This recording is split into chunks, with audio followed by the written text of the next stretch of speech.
ప్రస్తుతానికి బాగున్నావా? మంచిది. భవిష్యత్తులో ఇంకా బాగుండేటట్టు నా దేవుడు కార్యం చేస్తాడు. నువ్వు ఇప్పుడు దావీదు అనుకోలా ఇశ్రాయేలుకు రాజు అవుతానని దావీదు ఏమన్నా కలగన్నాడా? కనీసం వాళ్ళ నాన్నకు కూడా నమ్మకం లేదు. యెషయికి నమ్మకం లేకనే మిగిలిన వాళ్ళనేమో సైనికులుగా యుద్ధ విద్యలు నేర్పడానికి పంపించి దావీదుకి గొర్రెలు కాసే కర్ర చేతికిచ్చి గొర్రెలు గాయరాని పంపించాడు. సమూయేలు తైలపు కొమ్ము తీసుకొచ్చి నీ కొడుకుల్లో ఒకడిని దేవుడు రాజుగా అభిషేకించమని పంపాడయా, నీ కుమారులను నా ముందుకు రప్పించు అన్నప్పుడు దావీదును ఒక్కడిని ఆపి మిగిలిన వాళ్ళందరిని రప్పిస్తాడు. ఎందుకు ఆపాడు అంటే యెషయి మనస్సులో దావీదు ఒక వేస్ట్ ఫెలో లాగున్నాడు. అనుభవం లేనోడు, పిల్లోడు, తెలియనోడు, తెలివి తక్కువోడు, ఆ గొర్రెలు గాయటమే కష్టవాడు. వాడు రాజయ్యి వాడు యుద్ధం వెలగబెట్టేది ఎక్కడుంది? లేదు, వాడు వేస్ట్ క్యాండిడేట్ అని ఆ ఒక్కడిని వదిలిపెట్టి మిగిలిన వాళ్ళందరినీ రప్పించాడు. వచ్చిన వాళ్ళ పక్కకు పొమ్మంటున్నాడు దేవుడు. నేను చెప్తున్నాను, ఈరోజు నువ్వు తిట్లు తింటుండొచ్చు, తన్నులు తింటుండొచ్చు, దూషణ పాలవుతుండొచ్చు, నువ్వు పనికి మాలిందానివనో, పనికి మాలినోడివనో, తెలివి తక్కువ దద్దమ్మవనో, నువ్వు ఏదో నిన్ను నలుగురు ఎన్ని రకాలుగా అనుకుంటారో నాకు తెలియదు. నీ ఇంటోళ్ళు బయటోళ్ళు ఆఖరికి నీ మనసులో నీకు కూడా నా అంత ఎదవలేడు, నా అంత పనికి మాలింది లేదు అని నిన్ను గూర్చి నువ్వు అనుకుంటుండవచ్చు. నాకు తెలియదు నువ్వేమనుకుంటున్నావు. కానీ ఒకటి మాత్రం నిజం, దావీదు గురించి దావీదుకు నమ్మకం లేదు, వాళ్ళ అన్నోళ్ళకి నమ్మకం లేదు, వాళ్ళ నాన్నకి నమ్మకం లేదు, ఎవరికి లేదు. అందుకే మిగిలిన వాళ్ళందరూ రప్పించి దావీదుని ఆపాడు. విచిత్రం ఏంటంటే వీళ్ళందరూ వేస్ట్ గాడు లేదా వేస్ట్ సరుకు అని పడేసినటువంటి ఆ వ్యక్తిని దేవుడు కోరుకున్నాడు. ఈరోజు ఇన్ని మాటలు పడ్డ నిన్ను దేవుడు ప్రత్యేకించుకున్నాడు. ఏ నోళ్ళైతే నిన్ను అలా సణిగినాయో, గొణిగినాయో, తృణీకరించినాయో, దూషించినాయో, ఎగతాళి చేసినాయో అయ్యే నోళ్ళు నిన్ను ప్రశంసించేటట్టు నా దేవుడు చేస్తాడు. పనికి మాలింది అనుకున్నా, ఆ పనికి మాలిందే దిక్కైంది నాయన ఇప్పుడు మాకు అనే పరిస్థితికి తెస్తాడు దేవుడు. పనికి మాలినోడు అనుకున్నాను, ఆ పనికి మాలినోడే దిక్కయ్యాడు ఇప్పుడు మాకు నాయన స్తోత్రం అనుకునేటట్టు చేస్తాడు ఆయన. నా తమ్ముడు అది జరిగిద్ది. అరే నువ్వు వస్తా సోదోడివిరా, నువ్వు ఎట్ట బతుకుతావరా అన్న నోళ్ళే నీ ద్వారా బ్రతికేటట్టు ఆయన చేస్తాడు.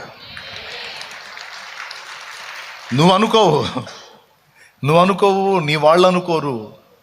దావీదు టైపే. మీరు అనుకుంటే ఎంత, అనుకోకపోతే ఎంత, నేను అనుకున్నా అది జరిగిద్ది అంటాడు ఆయన. చివరికి ఎంతమంది వస్తే అందరినీ పక్కకు పంపించాడు. సమూయేలుకి ఆశ్చర్యం, అరే ఒక్కొక్కడు కొలతలు చూస్తుంటే సూపర్గా ఉన్నారు, వీళ్ళందరినీ పంపిస్తున్నాడు, ఇంకెవరు ఉన్నారా? నీ కుమారులందరూ నా ఎదుటికి వచ్చారా, ఇంకెవరన్నా ఉన్నారంటే ఇంకనో కడసారి వాడు ఉన్నాడు, వాడు చిన్నోడు. తప్పివాయ బాబు, బలేవాళ్ళలాగా ఉన్నాను. వాడు గొర్రెలు గాయటమే చేత కావట్లేదు వాడికి. వాడు ఒక వేస్ట్ గాడు. వాడిన అరే పిలవండి రా వాడిని అంటే పిలవండి రా, వాడు ఇప్పుడు పిలిస్తే ఎప్పుడు కొత్తాడు వాడు, పిలవండి. చిన్న వయసు అమాయకంగా వస్తున్నాడు దావీదు. అలాంత దూరంలో ఉండగానే దైవజనుడితో దేవుడు మాట, అదిగో నేను కోరుకొని వాడు వచ్చుచున్నాడు, అతడే ఓ ఆ నూనె పోయిపోమన్నాడు. వానిని నా కొరకు ఇశ్రాయేలు మీద రాజుగా ప్రతిష్ఠించి అభిషేకించమని పంపించాడు. నాయన ఈరోజు నీ మీద నూనె వచ్చేటట్టు చేశాడు ఆయన, అభిషేకం వచ్చేటట్టు చేశాడు. కోరుకున్నాడు నిన్ను. ఎంతోమందికి లేని భాగ్యం నీకు ఇచ్చాడు. అది కృప కదా. దైవజనుడు చెప్తున్నాను నేను. ఈరోజు ఇక్కడ కూర్చున్న వాళ్ళు మిమ్మల్ని భవిష్యత్తులో నా తండ్రి మళ్ళా సిద్ధపరచబోతున్నాడు మీలో. కొంతమందిని లేకపోతున్నాడు ఆయన పని కొరకు. ఊహకు మించిన కార్యము చేసి ఉన్నత కృపలో నన్ను, ఊహకు మించిన కార్యము చేసి ఉన్నత కృపలో నన్ను దాచినా గమ్యమే తెలియని ఈ పయనములో, గమ్యమే తెలియని ఈ పయనములో నా గురి నీవై నిలిచావు. సర్వోన్నతుడా నీ సముఖములో, సర్వోన్నతుడా నీ సముఖములో నన్ను నాటి ఎదిగేటి కృపనిచ్చినావు. హల్లెలూయా యేసయ్యా, కురిపించావు నీ చూపులు వెన్నెల, పరిపించావు నీ ప్రేమ రాగాలిల, కురిపించావు నీ చూపులు వెన్నెల, పరిపించావు నీ ప్రేమ రాగాలిల. వేణోళ్ళ కొనియాడినా తీరదే, ఘనపరచినా నా హృదయమే నిందదే. ఆమేన్. ఎంతమంది నమ్ముతున్నారు? రెండు చేతి స్తోత్రం చెప్పండి. ఆ దావీదుకు తోడై ఉన్న దేవుడే నీ దేవుడు, అదే దేవుడు నా దేవుడు. హల్లెలూయా. వేస్ట్ గాళ్ళు అనిపించుకున్న వాళ్ళని తీసుకొచ్చి నిలబెడతాడు. అదే ఆ ఛాలెంజ్లో తీసుకుంటాడు దేవుడు. ఇప్పుడు ఆల్రెడీ మీకు అందరికి ఆ టైటిల్ వచ్చిందా? అయితే ఇంకేం లైన్లో ఉన్నారు మీరు. ఇది మొదటి సంగతి. మన భవిష్యత్తును ఎరిగిన దేవుడు, మన ఎడల ఆయన జరిగించబోయేటువంటి కార్యాలు నీకు తెలియదు, నాకు తెలియదు, మన వారికి తెలియదు, కానీ ఆయనకు తెలుసు. అందుకే అది దృష్టిలో పెట్టుకొని ఇప్పుడు మనతో ఆయన వ్యవహరిస్తున్నాడు, మనతో నడుస్తున్నాడు, నడిపిస్తున్నాడు. కొన్ని నీకు అర్థమైనాయి, కొన్ని ఇంకా అర్థం కాలేదు, భవిష్యత్తులో అర్థం అవుతాయి. ఇది మొదటి విషయం. ఆయన మన భవిష్యత్తును ఎరిగినవాడు. అబ్రహాముకి ఇంకా పిల్లలు పుట్టకముందే అబ్రహాం పిల్లలకి ఏం ఆజ్ఞాపిస్తాడో తెలుసుకొని ఎప్పుడో భవిష్యత్తులో అబ్రహాం చేయబోయే కార్యాలను గురించి సంతోషించి ఇప్పుడే ఆ రహస్యాలన్నీ ఓపెన్ చేసేసాడు. అబ్రహాం నిజంగా ఆ పని చేసినప్పుడు కదా దేవుడు అబ్రహాంకి అన్ని బయలుపరచాల్సింది. కానీ ఎప్పుడో భవిష్యత్తులో ఆయన చేయబోయే కార్యాన్ని దృష్టిలో పెట్టుకొని ప్రస్తుతాన్ని ఆయనకి దీవిస్తున్నాడు, ప్రస్తుతాన్ని దీవెనకరంగా మారుస్తున్నాడు. ఇది మొదటి సంగతి నీకు అర్థం కావాలి. అర్థమైందా? ఎప్పుడో పుడతారు, ఎప్పుడో ఆయన వాళ్ళకి ఆజ్ఞాపిస్తాడు, అది ఎప్పుడో భవిష్యత్తులో జరగబోదు. ఆ ఎప్పుడో జరగబోయేదాన్ని, ఎప్పుడో ఆయన చేయబోయేదాన్ని ఇప్పుడే దృష్టిలో పెట్టుకొని ఇప్పుడే ఆయనకు అన్నీ చెప్తానంటాడు. ఆయన అట్ట చేసినప్పుడు చూద్దాంలే దేవా అని ఒకవేళ మీరు కానీ నేను కానీ దూతలు కానీ అన్నారనుకో, అప్పుడు ఆయన ఏమంటాడు తెలుసా? నేను ఉన్నవాడను, అన్ని కాలములలో ఉన్నవాడను, భూత భవిష్యత్ వర్తమాన కాలములలో ఉన్నవాడను, నాకు తెలుసు, నోరు ముయ్యండి అంటాడు. దేవునికి స్తోత్రం. హల్లెలూయా. వాళ్ళు నిజంగా అంత గొప్పవాళ్ళు అయినప్పుడు చూద్దాంలే దేవా అంటే ఊరుకోడు. నాకు తెలుసే, నేను చూసి వచ్చాను, అవుతాడు, అంతే, అది జరిగిద్ది.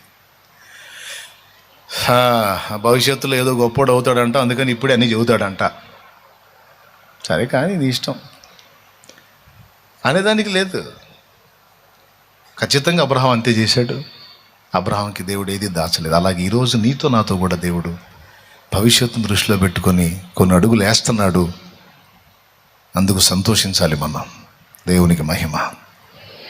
ఇది ఒకటి అర్థమైతే రెండో దానిలోకి వెళ్తా. స్తోత్రం. ఎంతమందికి అర్థమైందో చేతులు ఎత్తండి. ఓకేనా? సంతోషం. రెండవది, ఇది ఎంతసేపు పట్టిద్దో అనుకోవాకండి, సింపుల్గా తేలగొట్టేస్తా దేవుని నడిపింపులో. రెండవది ఏంటంటే, ఇప్పుడు దాకా నేను మీకేం చెప్పానంటే నిన్ను దేవుడు అలా చేస్తాడు, నిన్ను దేవుడు ఇలా చేస్తాడని చెప్తే మీకు కొంచెం మనసులో అంతేనంటావు, నిజంగా జరిగిద్దంటావు, ఏమో అన్న చెబుతుంటే నిజంగా చాలా హాయిగా ఉంది మనసుగా అని మీకు అనిపిస్తుంది. కానీ ఇప్పుడు మీకు మళ్ళీ ఇంకో డౌట్ వచ్చింది. ఏం డౌట్ వచ్చిందంటే, కొంతమందికి జ్ఞానాన్ని గూర్చి డౌట్ వచ్చింది, కొంతమందికి వయసును గురించి డౌట్ వచ్చింది, కొంతమందికి వాళ్ళకున్న పరిస్థితుల విషయంలో డౌట్ వచ్చింది.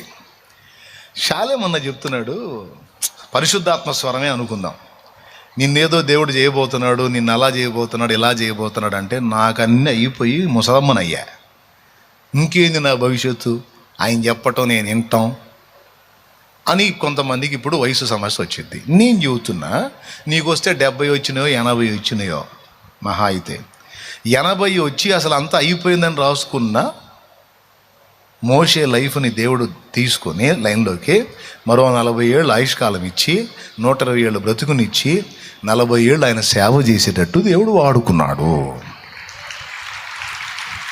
కాబట్టి వయసు గురించి ఆలోచించే వాళ్ళకి వయసు గురించి నిమిత్తం లేదు. నాకంతా అయిపోయింది, ఇంక నేనేం పనికొస్తాను అనుకున్న స్థితిలో ఉన్న నిన్ను కూడా ఆయన భవిష్యత్తులో వాడుకోగలడు. అది ఎలాగో నన్ను అడగొద్దు, ఆయన తీసుకొస్తాడు లైన్లోకి. ఏ విధంగా నీ ద్వారా కార్యాలు చేస్తాడో, ఇక్కడ కూర్చున్నోళ్ళు, ముసలోళ్ళు, ఏమండి పెద్ద వయసు వాళ్ళు, ముసలమ్మలు, ముసలయ్యలు, ఆ లైవ్లో ఉన్నోళ్ళు, ఎవరైనా ఈ డౌట్ వస్తే సమాధానం ఇది. ప్రతిదానికి బైబిల్లోనే ఉంది ఆన్సరు. కాబట్టి ఇప్పుడు వయసు సమస్య వాళ్ళ సంగతి పక్కన పెట్టేద్దాం. నాకంత జ్ఞానం లేదు, నాకంత సామర్థ్యం లేదు, నాకంత ధైర్యం లేదు, నాకంత అనుకూల పరిస్థితులు లేవు, నా కుటుంబం అంతా గందరగోళంలో ఉంది, ఇదంతా కొలికొచ్చి ఏదో ఒక మంచి ఆశీర్వాదం వచ్చేది ఎప్పుడు. కొంతమందికి నాకేమో ఒంటి నిండా రోగాలు, అసలు నేను బాగుపడేది ఎప్పుడు, ఇతరులకు దీవెనగా నేను మారేది ఎప్పుడు, దేవుని పాత్ర అయ్యేది ఎప్పుడు, ఇతరులు నన్ను మెచ్చుకునే పొజిషన్కి నేను వెళ్ళేది ఎప్పుడు, సచ్చేటట్టున్నాను ఇప్పుడే. ఇట్లా రకరకాల డౌట్లు పెట్టుకొని ఉంటారు. ఇప్పుడు నేను చెప్పిన ఖచ్చితంగా మీలో కొంతమందికి వచ్చి ఉంటాయి. ఒక్క మాట, అసలు మనకి ఎన్ని రోజులు జీవితం ఇచ్చాడో, మన ద్వారా ఏమేం చేయాలనుకున్నాడో అన్నీ దేవునికి తెలుసు. వీటితో పాటు అసలు మనకి ఏమేమి శక్తులు ఇచ్చాడో, మనకి ఎలాంటి పవర్స్ ఇచ్చాడో కూడా మనకు తెలియదు, మన చుట్టూ వాళ్ళకి తెలియదు, ఆయనకు తెలుసు. ఇది రెండో సంగతి. మన భవిష్యత్ ఏమవుతుందో దేవునికి తెలుసు. రెండవది, మనకి దేవుడిచ్చినటువంటి పవర్స్ ఏవైతే ఉన్నాయో అవి నీకు తెలియదు, నాకు తెలియదు, ఆయనకు తెలుసు. అందుకే లోకం మొత్తం వెధవా అని నిన్నంటే దేవుడు లాగి తంతాడు. ఎవడురా దరిద్రుడా వెధవా అంటావు, వెధవలా చేశానంట్రా, వెధవలా చేశానా నేను, వెధవలు చేసేవాళ్ళ కనపడుతున్నానా నేను, పనికి మనలోడా? ఈ మాట అన్నందున నువ్వు వెధవై, ఈ మాట అంటున్నా నిన్ను కూడా నేను వెధవలా చేయలే. వెధవలు చేసే వెధవ పని నేను పెట్టుకుంటానా? నేను సృష్టించిన ప్రతి ఒక్కడికి నేను ఇచ్చిన శక్తులు వాడికి ఉంటాయి. కాకపోతే అవి సంబంధిత సమయం వచ్చిందాకా వానికి బయలుపరచబడవు. అర్థమైందా? ఆ సమయం వచ్చినప్పుడు వాళ్ళు అవి మేలుకునేటట్టు నేను చేస్తాను, అవి లైన్లోకి వస్తాయి. వాడు కూడా ఆశ్చర్యపోయే విధంగా వాడిని వాడుకుంటా అంటాడు దేవుడు తన బిడ్డ విషయంలో. ఆయన స్పందన అది. దీనికి మీకు బైబిల్లో నిరూపణ.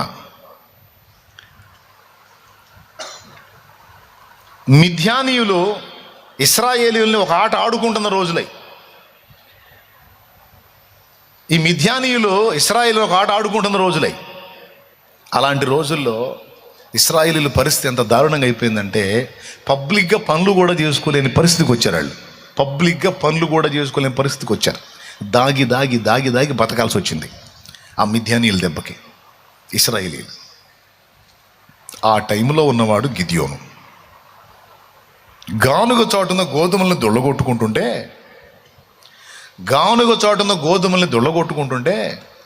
గానుగ చాటున దాగి దాగి పని చేస్తుంటే దేవుడు ఆయన దగ్గరికి వచ్చి అంటాడు, పరాక్రమము గల బలాఢ్యుడా, యెహోవా నీకు తోడై ఉన్నాడు అంటాడు. పరాక్రమం గల బలాఢ్యుడు గానుగ చాటున ఎందుకు దాక్కున్నాడు? పరాక్రమం గల బలాఢ్యుడు సింహం వలె ముందుకు రావాలి కదా.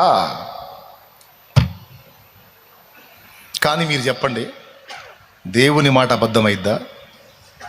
దేవుని మాట అబద్ధమైద్దా?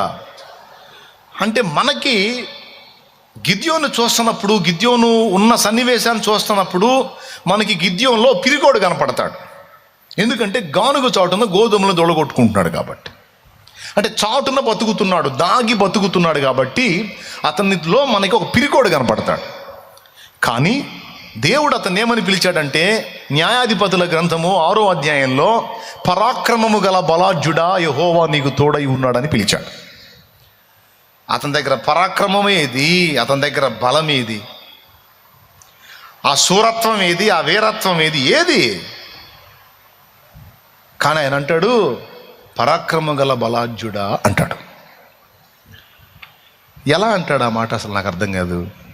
ఓ పిరికోడిని పట్టుకొని అంటే దేవుడిచ్చే సమాధానం ఏంటంటే,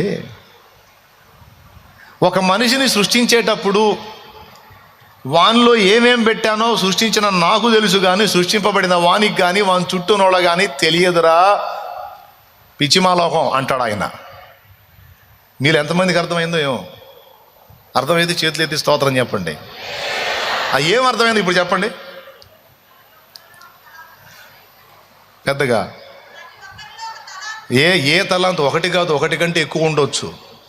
అసలు ఎవరెవరిలో ఏమేం పెట్టాడో, ఎవరెవరికి ఏమేమి కృపలు ఇచ్చాడో ఇచ్చిన ఆయన మనకు చెప్తే తప్ప మనకు అర్థం కాదు.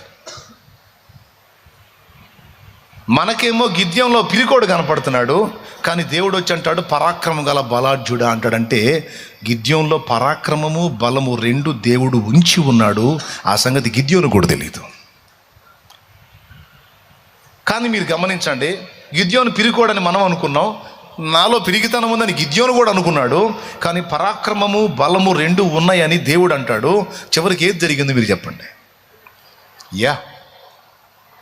దేవుడు అన్నదే జరిగింది. నిజంగా కనీసం వాళ్ళ మీద ఎలాంటి దాడి చేయకుండా కాగడాలు వెలిగించి కుండల పగలగొట్టి యుద్ధానికి గెలిచాడండి. ఎలా గెలిచాడో ఇంటికి పోయి చదువుకోండి న్యాయాధిపతుల గ్రంథంలో. విచిత్రమైన యుద్ధం, కామెడీగా జరిగింది ఆ యుద్ధం. అలాంటి యుద్ధంలో మిద్యానీయులు ఒక ఆట ఆడుకుంటాడు. ఎంత చిత్రమో! మనకు కనపడేది దాగి ఉన్న ఒక పిరికివాడు, కానీ దేవునికి కనపడింది పరాక్రమము గల బలాఢ్యుడు.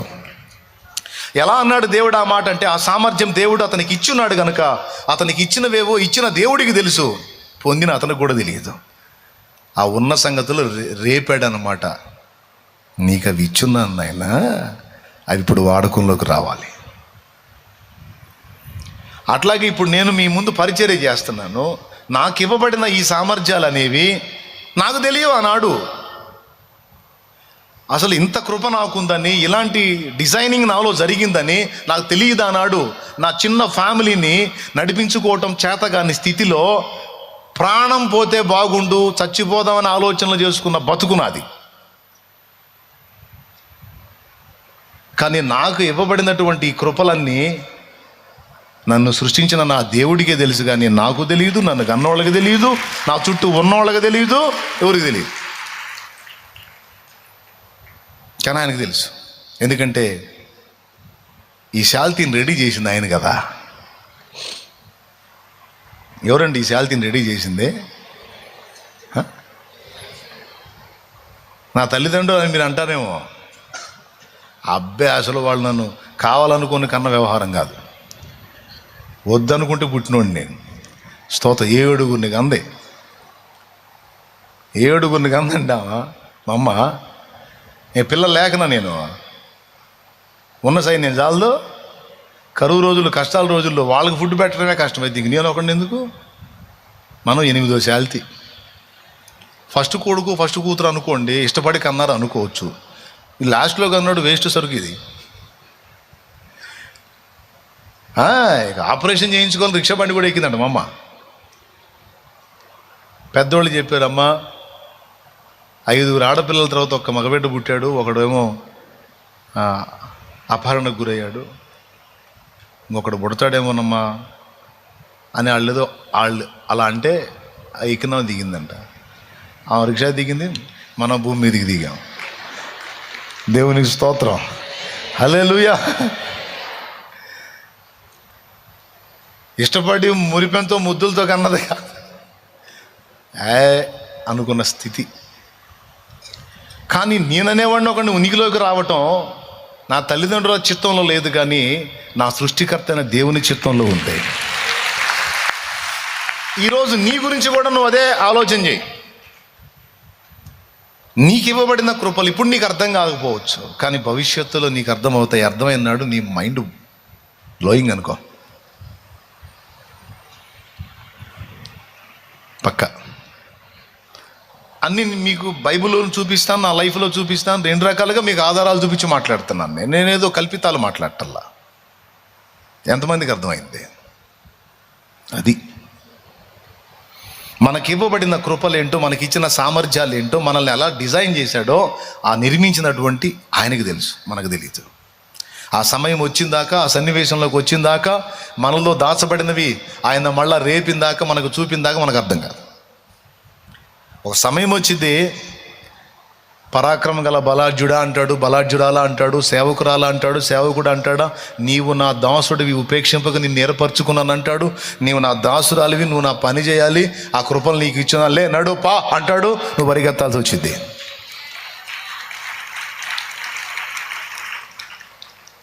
నిన్ను ఎంత గొప్ప ప్రణాళికలో ఏర్పరచుకున్నాడో నీకు తెలియదు. పిచ్చి పట్టినట్టు పిచ్చిదానిలాగా పిచ్చోళ్ళలాగా తిరుగుతూ ఉన్నావు.